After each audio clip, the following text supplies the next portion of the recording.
call the member for Solomon. Thank you very much, Mr Speaker. I rise to speak on the momentous and compassionate announcement that the Abbott government made here today.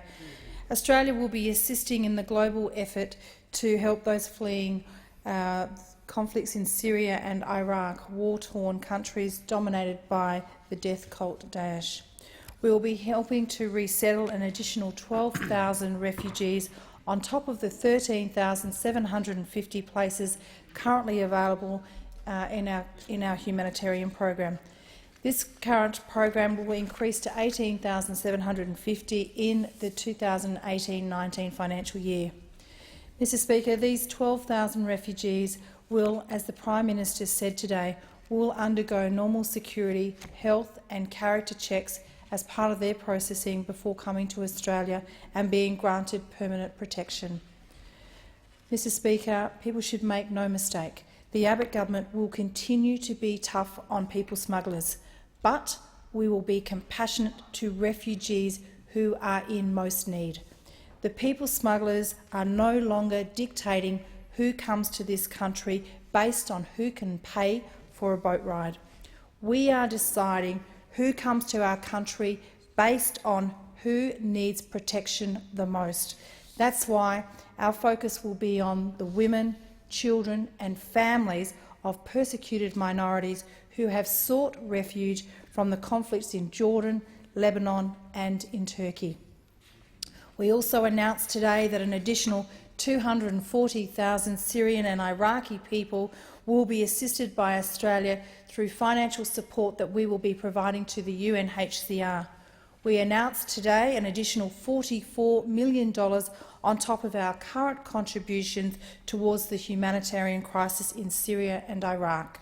This brings our total commitment to around $230 million in aid. This important aid funding will go towards helping other countries settle or resettle these vulnerable people who have been forced to flee their homes or seek refuge in neighbouring countries. This aid will ensure that these refugees will receive water, food, healthcare and education.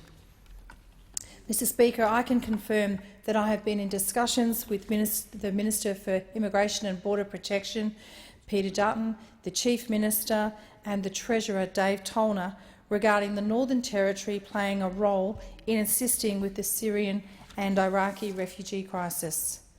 The Northern Territory is already a diverse and multicultural community. We Territorians are some of the most generous and welcoming people, particularly to those in such dire need of help. We have good community infrastructure, and thankfully we have low unemployment at 4%, and we currently have historically high rental vacancy rates. So in my mind, this makes the Territory an ideal place to assist in such a global humanitarian crisis. If we are to provide a refuge to these people, it will be a win-win situation for both the refugees and for North Australia, as we are gearing up for the sort of nation-building projects outlined in Developing North Australia White Paper. To reiterate, Mr Speaker, we in the Territory, we have jobs, we have accommodation and we have the will and the spirit to make this happen. And all this can be made possible, Mr Speaker, because of the success of the Abbott government's policies to stop the people smuggling trade, the horrid trade that risked people's lives and gave priority to people who could afford to pay for a boat ride, not necessarily those who were in most need of protection. Labor allowed people smugglers to select who came to this country.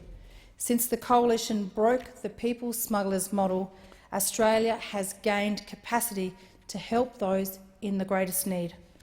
By stopping the boats and the deaths at sea, the Coalition has restored integrity to our refugee and special humanitarian program.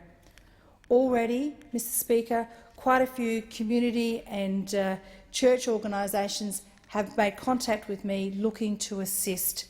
Today I also had a constituent offering to donate 150 pairs of her thongs to provide these people with something after leaving all their possessions behind. I'm proud of the government's decision and know that we are doing all we can to help in this terrible crisis.